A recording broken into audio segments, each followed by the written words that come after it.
What's up, everyone? Sam Shaw here, founder of Wall Street Mastermind. Excited to be back today with another client interview for you guys.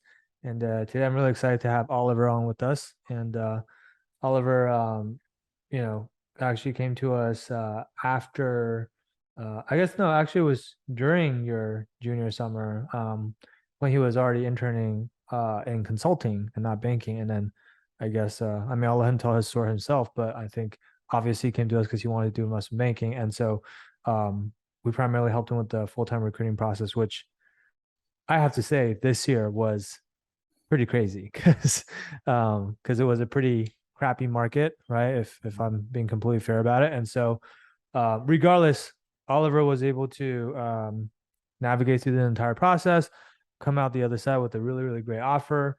And despite not having done a summer internship in banking. So I definitely want to get him to come on here and share with you guys how he was able to do that. And I know there are a lot of you out there who, maybe didn't do a banking internship for the summer and you want to recruit for full time, or maybe you're also going through recruiting during like what's considered a pretty tough market. And so, hopefully, we'll share some insights with you that will help you along the way as well. So, with that said, Oliver, thank you for taking the time to talk to us today. And if you don't mind, maybe just starting off, like just introduce yourself a little bit, give people kind of like a sense of who you are, and then we'll dive into a bunch of other questions. Well, thank you for having me. My name is Oliver Wilson, and I'm a senior studying finance and fintech at the University of Georgia. Throughout college, I thought that I wanted to do consulting post-graduation. But as I got deeper into the work and really deeper into my finance courses, I realized that finance was my true passion, and I decided that investment banking was the right career path to take. My summer going into my senior year, I decided to intern at Ernst & Young as a financial consultant, where I actually had Morgan Stanley as one of our clients, which was pretty interesting.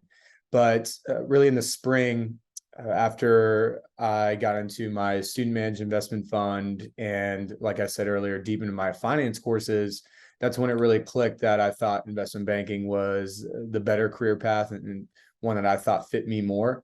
So I joined Wall Street Mastermind in the spring, right before my summer, and that really just gave me a deeper understanding of the behavioral side, and also the technical side, which then allowed me to go through the interview process at Morgan Stanley, where I will be working full time next summer on their FIG team. So, Wow, that's awesome, man. And actually, random tangent, but we have someone else in Wall Street Matchman that's going to be interning in your group next summer. So you guys will probably run into each other and you can boss him around.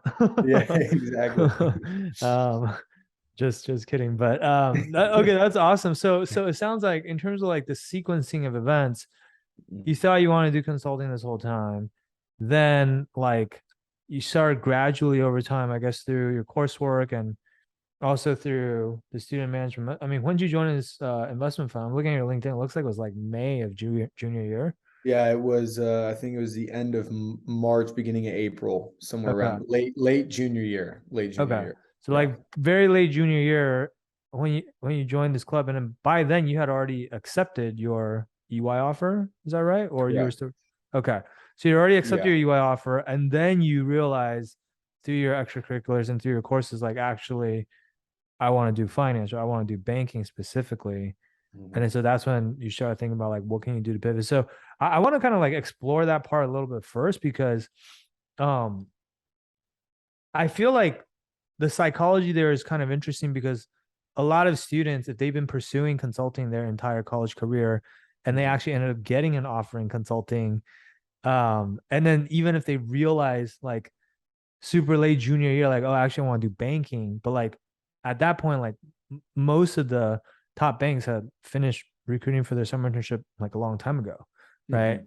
I feel like a lot of people in your shoes would have decided to just stay in consulting because that was probably like the easier thing to do. And, Mhm. there's less friction and just like you already have an offer from a great firm like EY, right? So, like, what gave you the conviction to say, like, I'm going to like scratch everything that I've done for the last 3 years and I'm going to like, do like a hard pivot and recruit for banking full time, which I don't know. I don't know if you knew how hard it was going to be at the time. Maybe you did, maybe you didn't. Maybe you can tell us, but like just talk us through like kind of your mindset a little bit because I think that's quite interesting. Mhm.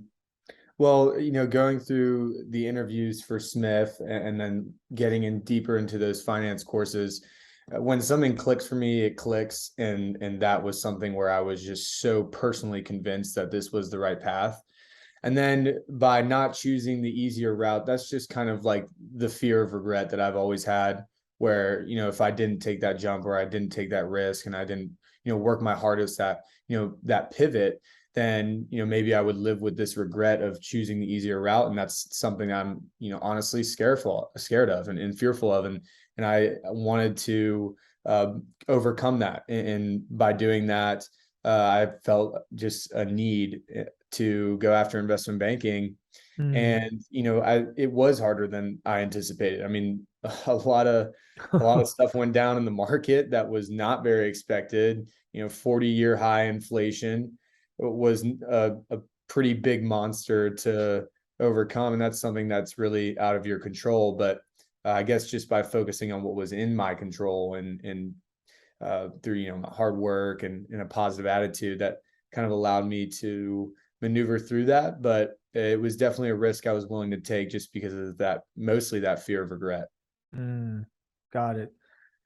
I think that's like really deep what you just said, by the way. So, the fear of regret, I think that's like such a powerful framework because I think a lot of times when we make decisions, especially like a lot of the major decisions that we make in life, they come with a certain level of uncertainty. They come with like a certain level of risk, right? Like nobody can tell you like, hey, yeah, Oliver, if you try to recruit for banking now with no banking internship over the summer, like you're guaranteed to get an investment banking. Like there was no such guarantee, right? And so like a lot of people, I feel like they're more afraid of failure, like they're more afraid of like trying for banking and getting rejected than they are afraid of the feeling of regret that they might get down the road, which like if you really think about it, I don't think anybody has ever regretted trying for something they wanted and failing because then like at a minimum, like let's say hypothetically, if you had failed to get into banking this time, like yeah, it would have sucked, but you don't have to live the rest of your life wondering like woulda, coulda, shoulda, could I have gotten into banking? Because you Mm-hmm. always have to wonder, and that just like eats away at you. Versus like, fine, you failed, but like you knew you left everything out there, right? But the thing is, you didn't fail, and like you actually got in, and so like I just think that that's such a great framework. It's like we as humans were.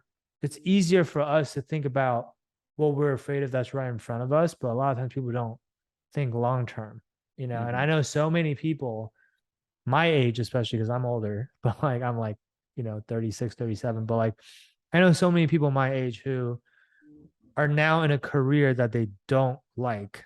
And it's because way back then they felt like they already started going down this path, or their parents wanted them to go down this path. And then they like said, okay. And they just went down this path. And then now they're like pigeonholed and stuck. Mm-hmm. And that's something that they have to do for like several decades, right? Because I mean, you got to pay the bills, right? You got to like put food on the table. Like, what are you gonna do? Like, quit and start over? Like, you can't do that, right? But it's like if you think about that's like a miserable existence, right? If you ask me. So anyway, I think that that's like really, really wise that you're like, hey, I don't want to regret anything, and then so you went for it. Mm-hmm. So like with that said, like what made you want to join Wall Street Mastermind? Because and I guess like a related question to that would be like, what were you prior to joining Wall Street Mastermind? Because I think you joined us, I want to say in like June, right? So it was like early June, probably like you had just started your internship at EY. Mm-hmm. You're probably pretty busy over the summer too, is my guess. Yeah. Um, but like, what were some of the things that you had already done on your own to try to work towards this goal? And like, what made you kind of say to yourself, like, well, I don't know if this is going to be enough, and I'm going to go out and get some help, right? Because like I feel like not everyone does that, right? Or Mm-hmm. like not everyone has the foresight to do that. So like, what made you kind of like come to that conclusion? I guess. Well, I started out with the breaking into Wall Street, basically the baseline of what everyone does. And I remember seeing the ads on Instagram for Wall Street Mastermind, and I started reading about it more. And I guess what really attracted me towards joining the program was how it really covers the entire interview experience holistically, from a behavioral standpoint, from a technical standpoint, from an application standpoint, from a networking standpoint. And I thought that getting help in all of those areas would really check all the boxes, and it would kind of organize everything and give me a system for how to attack this entire process. So I would say that was the main point and the main thing that Wall Street Mastermind offered me, and what made me want to come on board.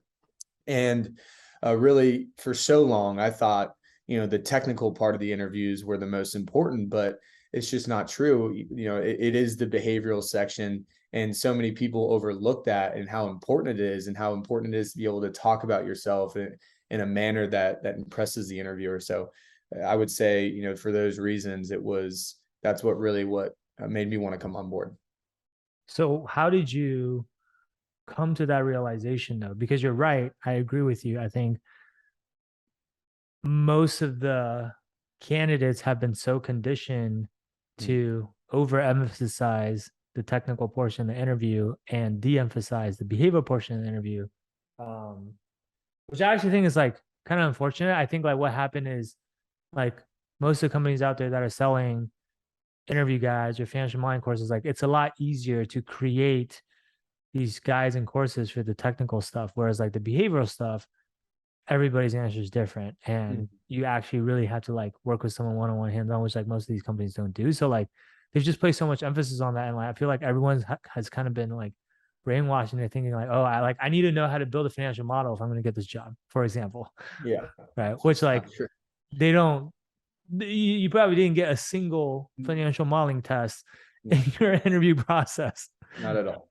Right, so No. like, but how did, but without actually having like gone through that, Mhm. I feel like it's really hard for a lot of people to realize that. So like, how did you kind of like figure that out ahead of time? Well, I guess it was, really my call with Joseph. You know how you guys do like a screening Zoom call, and I had one with Joseph, and he was explaining to me just kind of an overview of the process, and he was telling me that the behavioral section is more important. And then I took that information and went and talked to some people that I knew that had worked in investment banking, and then I just kind of asked those same questions about what they thought I should focus on more, and what really impressed the interviewer more, and what was more important. And they all said it was the same answer, that the behavioral section is so overlooked, but it's so crucial and so important to be able to talk about yourself in like an introspective manner, and to really know who you are inside and out, and to be able to portray that to the interviewer is huge. It's vital. And finding that out allowed me to really pay a lot of attention, and to craft the right answers and say it in the right way, which then allowed me to end up with an offer. Hmm, gotcha. Okay, and not to mention, I mean, like, I gotta I gotta imagine, especially for full-time recruiting, you probably had to do a ton of networking, right? Just to like even figure out which groups at which firms actually had openings, because Mhm. most of them didn't, especially this year. And then like if they had openings, you still had to like get them to like you and give you one of the interviews. And so like that entire process of having like all these networking conversations is mostly behavioral, Mhm. right? Exactly. Like Yeah. they're asking you behavioral questions during the networking conversation. Like very rarely, if ever, will they start grilling you on your technical knowledge, right? And so like to your point, um if your behavioral answers aren't like strong enough to like make you stand out, then you're not even gonna make it past the networking phase of the process, Mhm. right? Yeah. Yeah. Um, and so like that's the other importance of behaviors that most people don't realize, is that like even before you get the interview, I think like the behavioral answers are more important than the technical answers, because they determine, Mhm. they have a bigger part to play in determining whether you even get the interviews in the first place. Mhm. right? And it's early in the process. Like you got to have that behavioral section set up before the technicals, before you even touch the technicals, because it shows up earlier in the process, like you said, during the networking phase. Yeah, for sure. So like on that note then, um, I think when we think behaviorals are like, so a lot of our listeners now are probably like, okay, fine, I get it. Like behaviorals are more important, but like not really worried about the behaviorals because I know what I'm going to say about myself, right? Mm-hmm. Um, you got an offer from EY. So Mm-hmm. I'm sure like it's not like you were totally clueless about how to interview and things like that. And you probably have behavioral answers prepared um, just for like your EY interview and your consulting interviews. Is there a difference though in terms of like how the answers you would have come up with versus like the answers that we worked on with you? And if so, like what is the difference and like why is there a difference? Because like ultimately the question that people always ask, like, aren't you just talking about yourself? Like, what's Mm-hmm. so hard about that? Right. Yeah. Yeah. Can you kind of like talk about that a little bit? Most definitely. I would say it's the way you structure the story. And I think that's what Wall Street Mastermind does such a good job of teaching you is really how to structure your story in a coherent fashion that the interviewer can easily follow along with, which is so crucial that many people think they know how to do it and think they understand how to do that, but really there's so many other ways that can make you so much better at that in the way you portray yourself and in the way you take the person through the story and then at the end reflect on what you gained from that experience that so many people don't go deep enough into. And when you do, you can really blow away the interviewer at how much you've learned about yourself and how much you've progressed from that work experience or from that class or from that project, right? So I think that's also a big part is really focusing on and reflecting on what you've gained from those experiences and really just having a high level of introspection.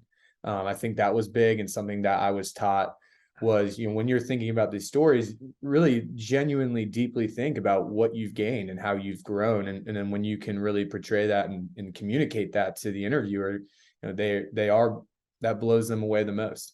Yeah, absolutely. Okay.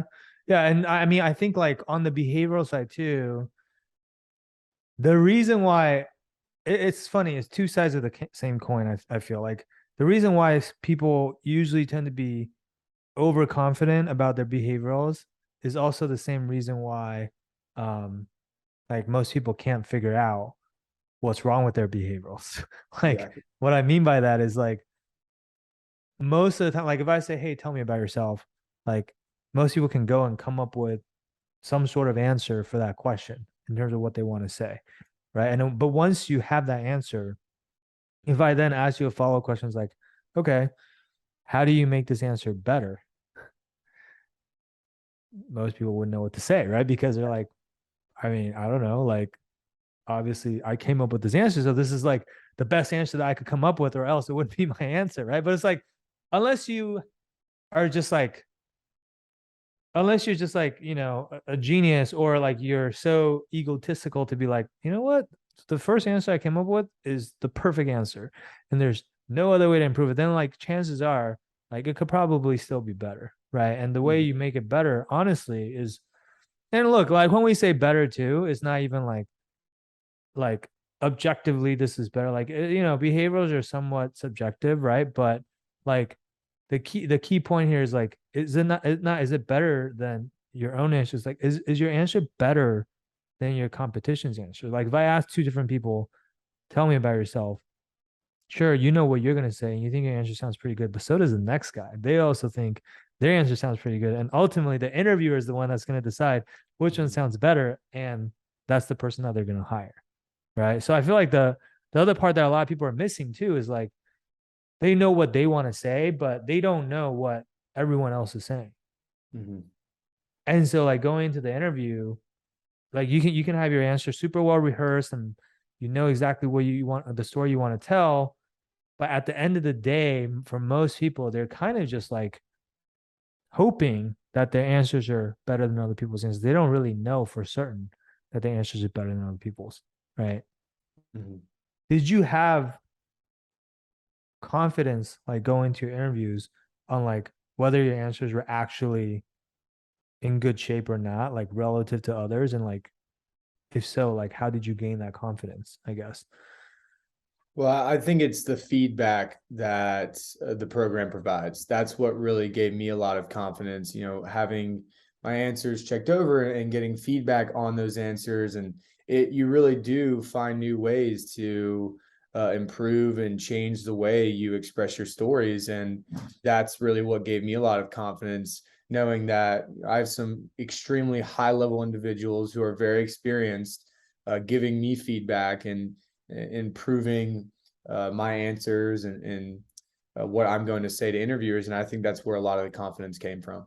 Gotcha. That makes sense. And so we've talked a lot about the behavioral side. On the technical side, like, coming from a summer internship at EY, obviously, you're not doing, I don't know the specifics of what you were doing, but like you're probably not doing as much like finance see stuff versus say someone who maybe intern with an investment bank for their junior summer, right?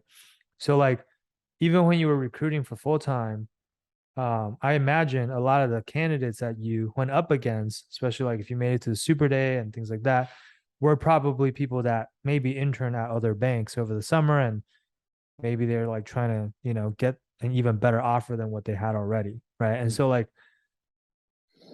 on the technical side of things, like I guess where were you when you first started? And then like how did you get to the point where you were actually able to not only go up against people that did have a full summer of finance experience, but actually like outcompete them? Can you Mhm. kind of like talk about that a little bit? Yeah. So I would say really the most finance knowledge that I had at that point was from my classes. And you know how that stuff can come and go. I mean, you definitely are learning things, but you forget a lot of it. And so starting with Wall Street Mastermind was when I really began to understand what would be tested on in the interviews. And what I will say is what sketched me out about breaking into Wall Street is, if everyone's doing this, if everyone's reading the same exact answers and saying the same exact thing in the interview, like there's no way it's that formulaic.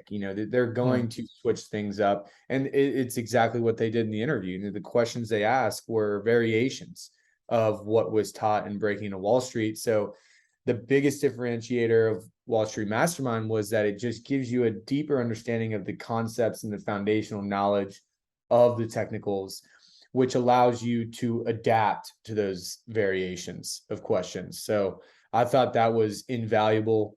And it was much more interesting to study because I had studied breaking in the Wall Street packets a couple of times, but learning the Wall Street Mastermind uh, subs or what they offered um, was much better and much more interesting because you just truly have a better understanding instead of just trying to formulaically memorize the answers.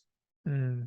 Got it. So basically, long story short, it's the difference between what most people do, which is like, oh, I have the 400 questions guy. I'm gonna like memorize the answers to the 400 questions versus, um, we don't. I mean, in our program, we don't make you guys memorize any answers. It's more like to learn these concepts that are behind these questions, and then we don't need to memorize any answers because we don't care what questions they ask. It's always going to be about these same concepts, right? Exactly.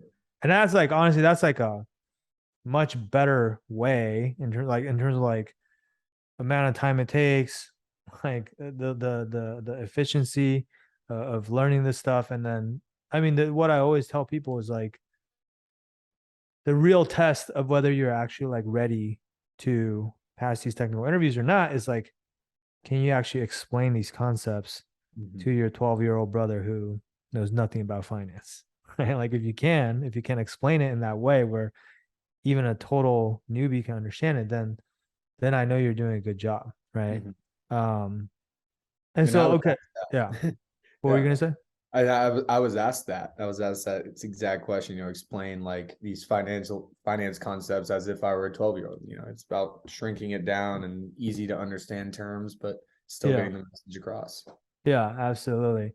So I mean, honestly, like, if you, because I think like for you, like, um, you had a great GPA, you have a near perfect GPA, didn't do banking, but like, you were at EY, so like, I'm sure people knew like, hey, you're a smart dude, and then so really it just came down to like getting good at interviewing for the banking interview specifically, having really good behavioral stories.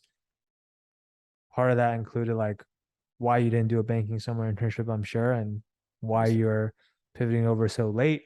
And then the other part is just like demonstrating that, hey, you have the technical chops to be able to like come in and do the job just as well, if not better than all these other guys that actually did a summer internship. And so obviously I think you accomplished that. So that's amazing. I think like the last part of the interview, the last part of the recruiting process, I really want to like kind of ask you about a little bit is just this whole experience of going through full-time recruiting.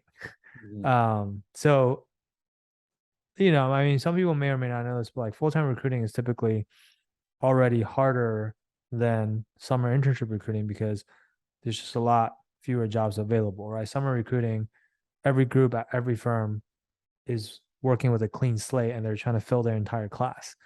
And so it's like a lot more structured, like exactly who's hiring. With full-time recruiting, it's not like that because a lot of these groups already filled their classes with the summer interns, and you had to kind of figure out like which ones haven't yet. And also the ones that haven't filled it yet. I don't know what your experience was like. I feel like the majority of those openings, and you can confirm this or tell me if it's not true, the majority of those openings are not actually posted online publicly. Like Yeah. you don't know about it unless you actually like know someone in the group, right? So Mhm. can you like kind of talk about how you navigated through that entire process and what that experience was like? Like give us a good, bad, the ugly. Like I'm sure Mhm. it wasn't fun, but Yeah.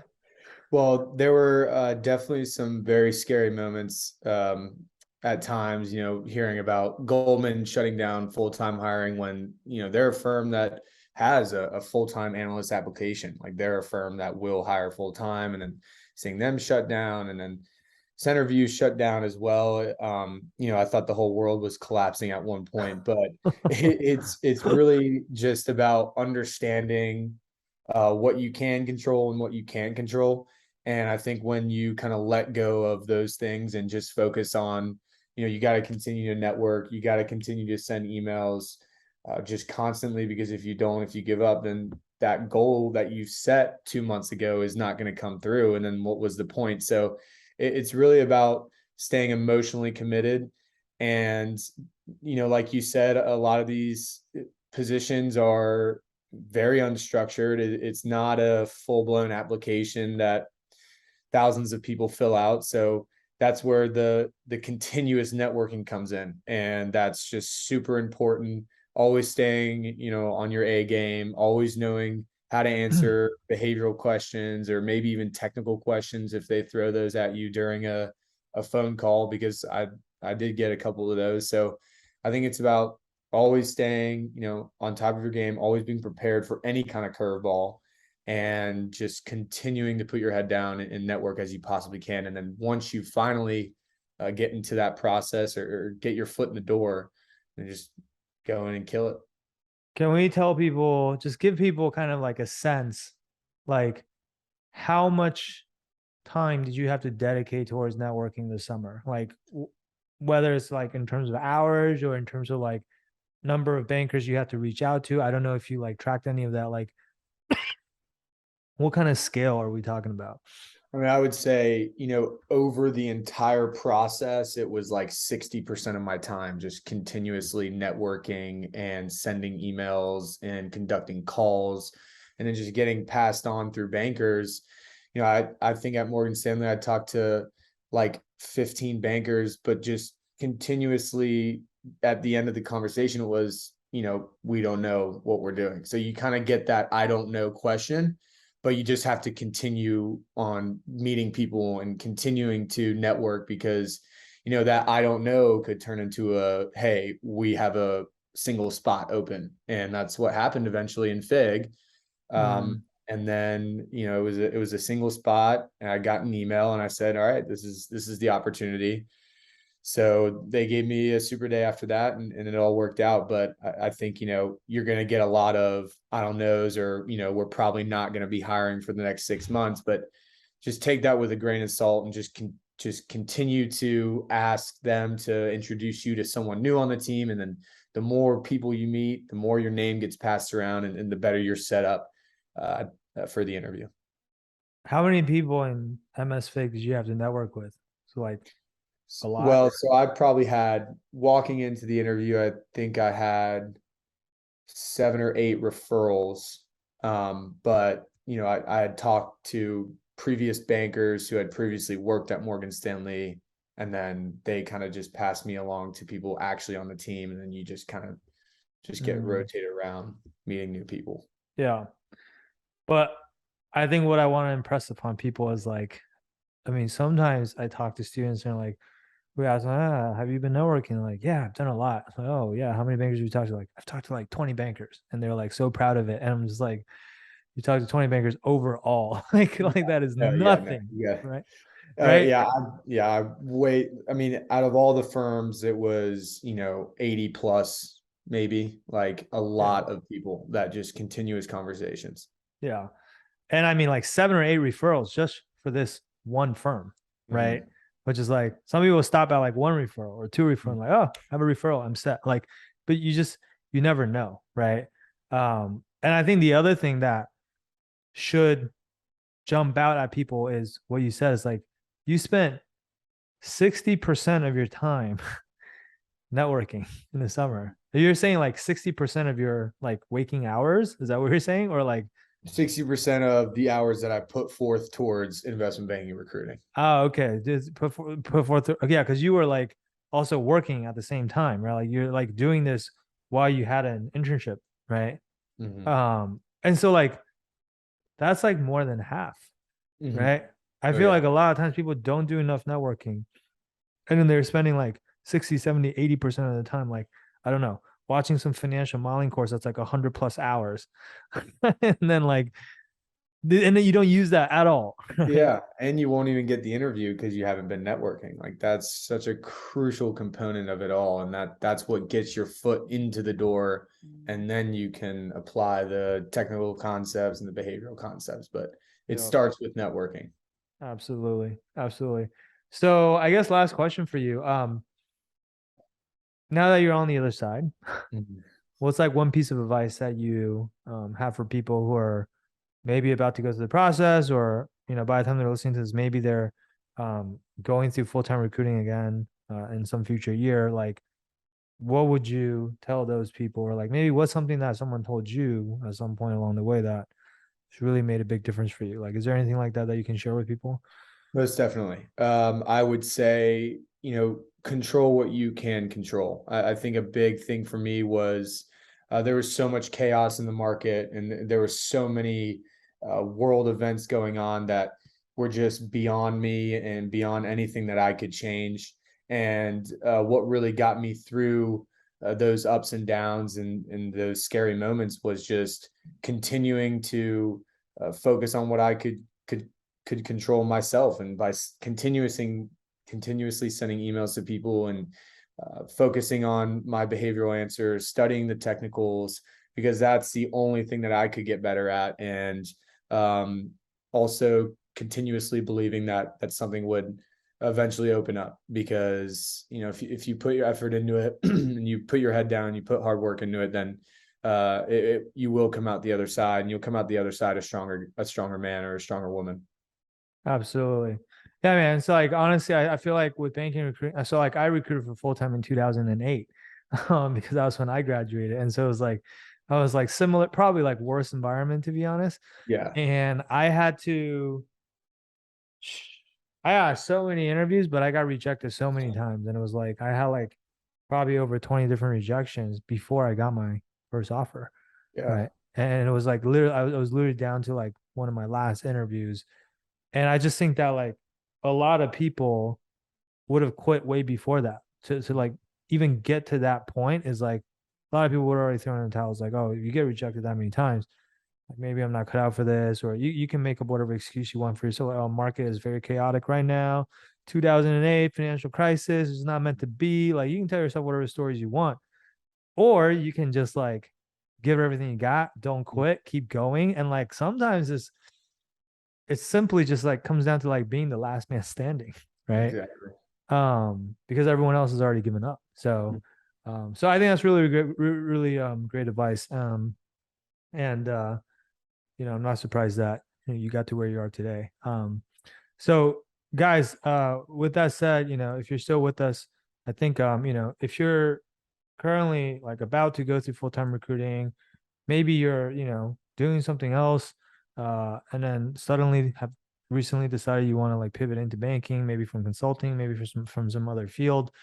Um, First thing I want you to know is like it's not too late. It's never too late. In fact, like if you're still in college, like you're very, very young and you have a very long career ahead of you, like do not live with like that potential regret that you could have, right? Like don't fool yourself into thinking, oh, it's too late for me to make a change now. It's like your career hasn't even started. If you were to make a change, now is the time to make a change so that you don't get stuck in something that you don't want to do. Right. So that's the first thing. But like more importantly, like don't leave anything on the table, right? Like if you want to make this change, like go all out, maximize every advantage you have. Get any help that you can get, right? And maybe that's, someone else that in your personal circle that can help you, or maybe that's like working with someone like Wall Street Mastermind. So like if you guys are interested in exploring that, like again, obviously we do have to screen every single person. We don't work with everyone because we don't have the bandwidth to, nor can we help everyone, to be honest, right? Like getting into banking is very, very difficult.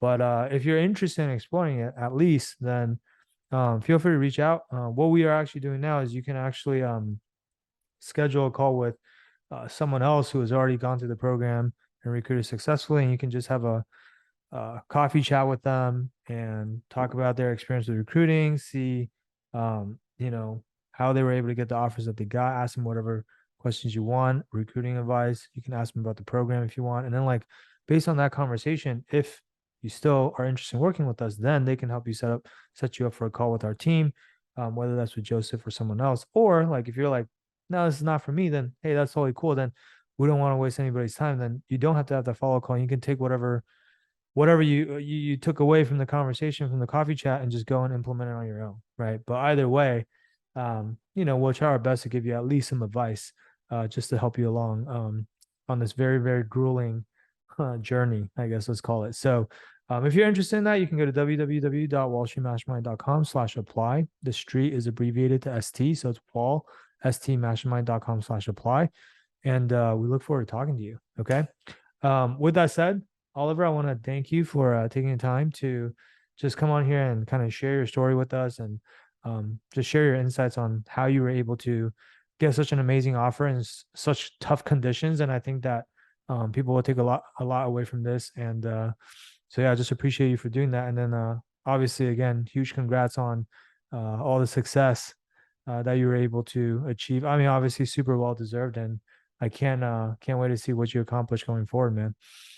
Well, thank you, Sam, and thank you for having me on. I was glad to do this interview, and obviously this all couldn't have been possible without you and the program's guidance. So thank you for that. Hey, we're honored to be able to play a small part in this, man. So, guys, that's it for this episode. We're gonna wrap up here, and we'll be back with more of these for you guys in the near future. All right. Until next time. Talk soon.